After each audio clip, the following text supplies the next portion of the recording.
Good evening সবাইকে, তোমরা সবাই কেমন আছে? আশা করি ভালো আছে। মধুর ব্লগে তোমাদের সবাইকে স্বাগত। তো আজকে হলো সোমবার, তো বুধবারে পুজো, তো কালকে মূর্তি ডিনিং।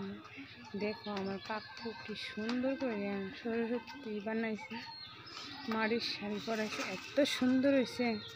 আমি ভিডিও না করে পারলামই না।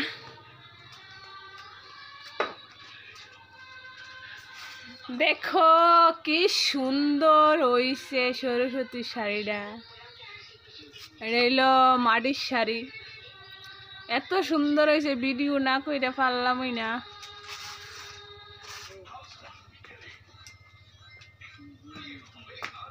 এইলো একটা সরস্বতী, আর একটা আছে একই কালার শাড়ি পরছে, কিন্তু বয়ে আড়েছে।